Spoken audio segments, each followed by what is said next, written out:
Statistiques du match Chelsea 3-0 Barcelone, les Blues sensationnels démontrent leur potentiel en Ligue des Champions en dominant un Barça réduit à 10.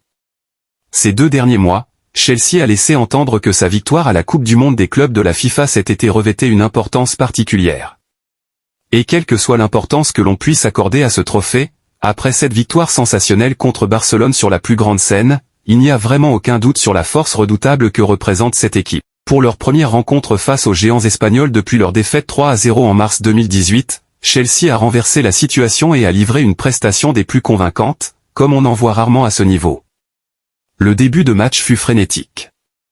Dès le coup d'envoi, les deux équipes, débordantes de talent offensif mais présentant des failles défensives, se livrèrent un duel acharné.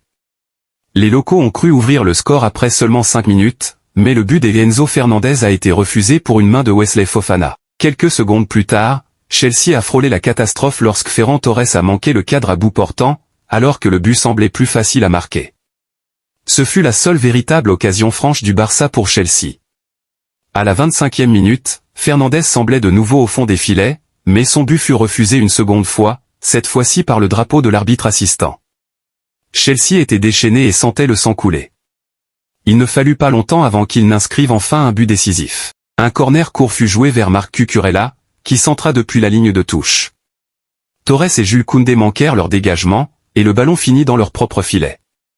La touche finale fut déviée par Koundé, ce qui signifie que Barcelone inscrivit son 10e but contre son camp en Ligue des Champions au plus qu'aucune autre équipe et son 3e contre Chelsea, un record partagé par une même équipe face à un adversaire. La situation allait bientôt empirer pour les visiteurs. Leur capitaine, Ronald Araujo, écopa d'un carton jaune pour contestation peu après le premier but, puis tacle violemment et tardivement Cucurella alors que l'Espagnol, qui avait quitté Barcelone en 2020, filait vers l'avant. Araujo ne pouvait rien contester, l'arbitre brandissant un second carton jaune seulement 12 minutes après le premier. Cela signifiait que Barcelone devenait la 3e équipe seulement à marquer un but contre son camp et à recevoir un carton rouge en première mi-temps d'un match de Ligue des Champions, après Kaiserslautern contre le Bayern Munich, mars 1999, et Milan contre Barcelone, novembre 2011. C'était également le 6e carton rouge lors des matchs entre Barcelone et Chelsea en Ligue des Champions, une seule rencontre en ayant vu davantage, Juventus contre Real Madrid 8.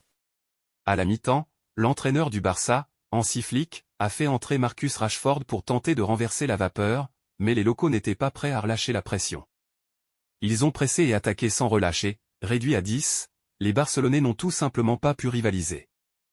10 minutes après le début de la seconde période, Andrei Santos récupère le ballon dans le camp barcelonais et Reece James trouve Estevao, qui élimine Pau Cubarsí dans la surface avant d'envoyer une frappe puissante sous la barre transversale. À 18 ans et 215 jours, le Brésilien devient le 2e plus jeune joueur, après Kylian Mbappé, 18 ans et 113 jours, a marqué lors de ses 3 premiers matchs comme titulaire en Ligue des Champions.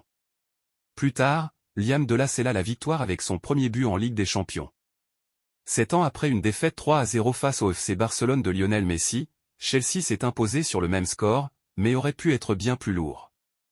Grâce à cette victoire convaincante, les Blues ont prouvé qu'ils étaient un adversaire redoutable dans cette compétition. Notre centre de match Opta vous propose toutes les statistiques de la rencontre Chelsea-Barcelone en Ligue des Champions à Stamford Bridge. Le centre de match ci-dessous inclut les statistiques des équipes et des joueurs, les données sur les buts attendus, les réseaux de passes, un tableau Opta et bien plus encore. Il vous offre tout ce dont vous avez besoin pour réaliser votre propre analyse de match. Sous le centre du match, vous trouverez également les statistiques officielles Opta concernant la rencontre. Aucun joueur de Chelsea n'a été impliqué dans plus de buts toutes compétitions confondues depuis la Coupe du Monde des clubs de la FIFA. Enzo Fernandez, 5 buts, 2 passes décisives. Estevao, 18 ans 215 jours, est le 3e adolescent à marquer lors de chacun de ses 3 premiers matchs en Ligue des Champions après Kylian Mbappé, 18 ans 113 jours, et Erling Haaland, 19 ans 107 jours. Chelsea a bénéficié de sa plus grande marge de victoire contre Barcelone en Ligue des Champions de l'UEFA, 3-0, alors qu'ils sont la 3e équipe à les battre au moins 5 fois dans la compétition après le Bayern Munich, 10, et le PSG, 6.